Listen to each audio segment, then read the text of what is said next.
Welcome back everyone. Thanks for tuning in. This is another how-to video. Today we're looking at the new Traxxas Modified Mudboss, whatever controversial name you want to put on it. Can you wrap these? The answer is yes, you can wrap them. Even the OEM bodies that come in the RTR kit, you can wrap over the paint job, but you are still going to see some of that black paint show through on the edges. Unless, of course, you buy the clear body from Traxxas, and then you can paint it, and then we can wrap it to match whatever color you paint. But we'll try to keep the tutorial short as we can, but this is how we wrap one of these new cars. First things first, we're going to look at the front end of the car, and you'll see we have some obstacles to wrap around. The two hood louvers, those need to come off. But the body is die cut for all of those little holes, so the wrap will fit right around all that stuff. But first thing you have to do is remove these two little louvers on the front end, and all you have to do is remove the 4 2mm bolts. And I'm just using a 2mm MIP, and I would highly recommend using MIP tools. I can tell you lots of stories about losing pinion gears for using terrible tools. So we'll zip through this real quick and then we'll continue with the wrap.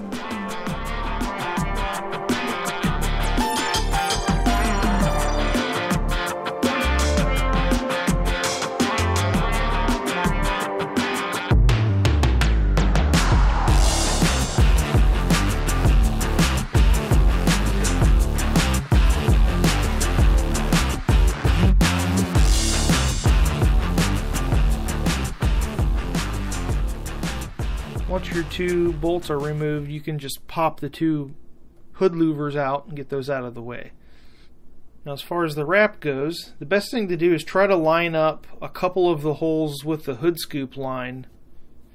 And as long as all of those are fitting around everything, you should be pretty close. But if not, you can rip this thing right back off and try again. The catch is when you lay it down the first time, just don't press really hard and get it super stuck down. But around the nose, there are some areas you can see the slices are on the sides. Those flare up on those two little kick-ups on both sides of the front edge of the nose. So just try to get it centered. As you can see, we were just kind of lightly laying it in here, making sure all the holes are lined up. Once you're happy with the placement, then you can start pressing down on the vinyl. Best thing to do is work from the middle out. All of this vinyl that we use has the air release in it, which are basically little air channels. It prevents air pockets, so you just want to push from the center out towards the edges, and all of those little creases and bubbles will tend to bleed themselves right out.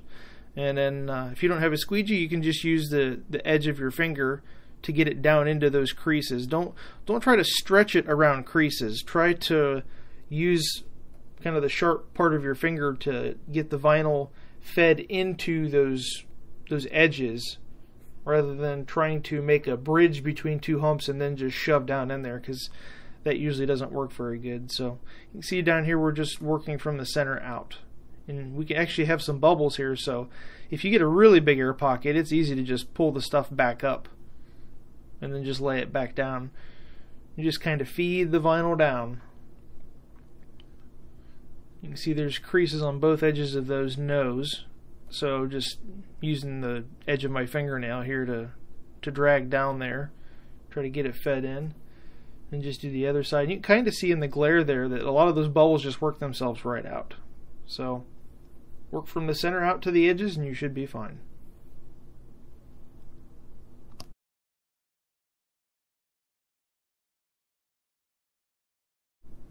On the sides of the nose, these are die cut to fit the shape, pretty much spot on. But the best alignment tool is where the little kick up is there. If you get that little elbow right at the end of where the .com part is, if you get that lined up, you can actually pretty much just drop this thing right in place. But you can pull and stretch and bend a little bit if you need to get the edges more well lined up. And then just use your finger, slide down the edges with some pretty firm pressure, and get her stuck down there.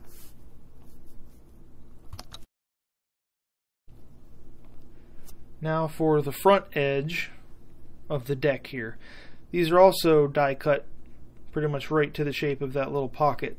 So if you get the top edge of it, which is pretty much a 90-degree edge, if you get that right, you should be able to drag the long side right into place, get it stuck down. And again, just try to work from the center out is the best advice I can give you. That's going to reduce all of the air pockets or wrinkles or anything like that.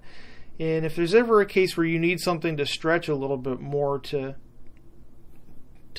change or stretch where you need it, heat is your best friend. You can put a heat gun on this stuff and it will bend right with the direction you want to go. Makes it much more workable. For the door panels, you'll see that there's 3 little holes that are cut out. Those are for the clipless system for the inside of the cage. It's probably best to have these not stuck to the body, so we've went ahead and made those relief cuts in the template. But the trick to getting this right is number one, the rocker panel along the bottom edge should be pretty square. So if you can start with that as a starting point and get the front 2 black clips in place, the third should be pretty close.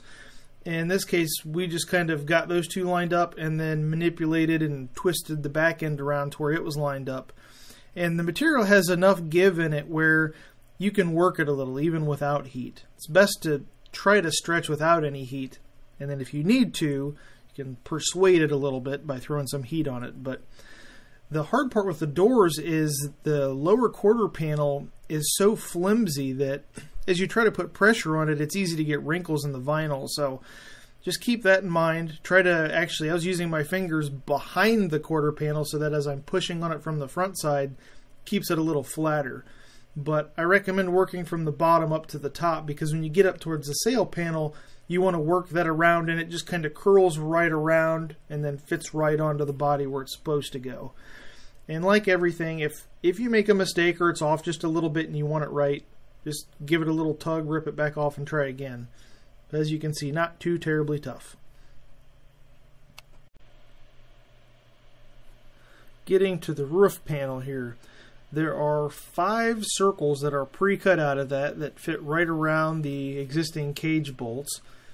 So when you peel it off the sheet, if the little circles don't pop off, just be aware. You can pop those right out. And the best way to get it aligned is those front 3 bolts. If you get the front 3 holes lined up, then the rest of it should be easy. And you can see here I'm just working from the center out towards the edge. And the goal is to get to this front lip here where it rolls down around the windshield hole. And you can see I'm just kind of using my finger to bend and roll it. And usually when I'm trying to bend around an edge, I make a couple passes. But if you have any bubbles or creases, just try to work them out towards the edges, even towards the little round bolt holes, and it should bleed right out nice and smooth.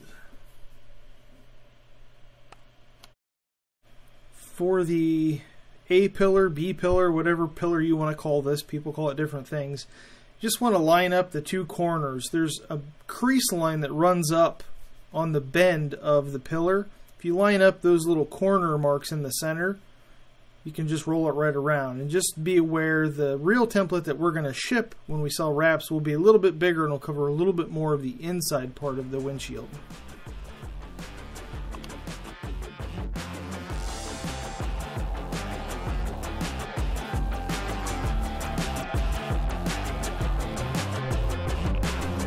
And that's all she wrote. Hope you got something out of the tutorial.